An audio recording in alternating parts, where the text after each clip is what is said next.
Hi, it's Carrie Van Ice here at Barefoot Consultants, and I am in beautiful Otavalo, Ecuador today.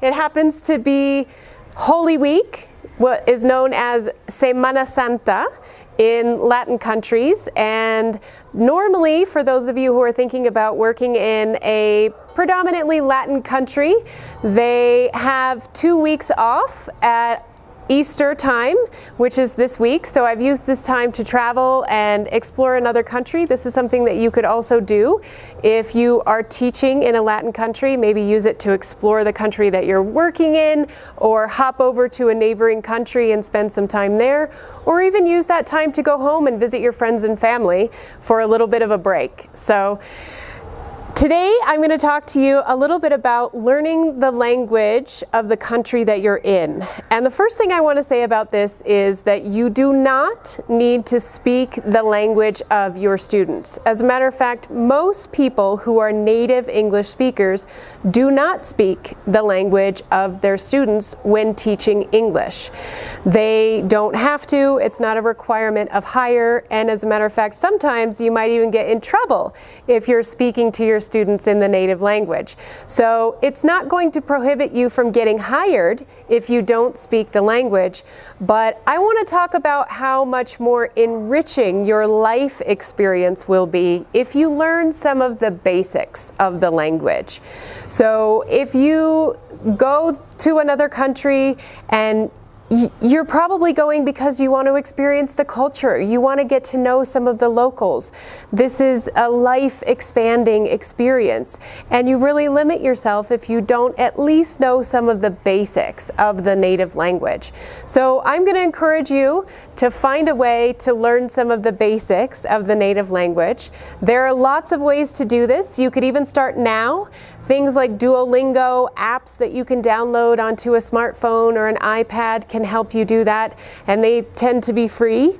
You could find a tutor in your home country, in your community, and start learning some of the language basics. You could do a language exchange. There are a lot of sites where you can sign up and say, I want to learn Italian and I'm willing to teach English in exchange for that. And then you might have an hour-long call with somebody in Italy. For the first half hour you speak in Italian, for the second half hour you speak in English, and there's no cost to this. You get to have this exchange. It's a great way to start teaching before you start teaching English. And I think that also you can, many of you will work for language institutes or schools where they will have people who are willing to teach you English for free. A lot of language institutes teach 4 or 5 languages, and you can enroll in one of those for free if you're an employee oftentimes. So there's lots of ways to do this and lots of reasons you want to do this. First of all, I think it does make life easier. Navigating the world is a little easier if you have some of the basics. Secondly, I think it makes you a better teacher. When you learn a second language, you understand your own language better. When I started taking Spanish classes, I took one-on-one classes, Spanish here in Mexico. I'm not here in Mexico, I'm in Ecuador right now, but where I live in Mexico, I started to understand the English language better, and it made me a better teacher.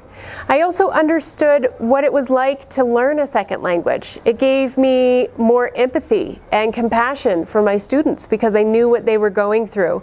I had more patience for them, and I was able to explain things better because I understood Spanish better.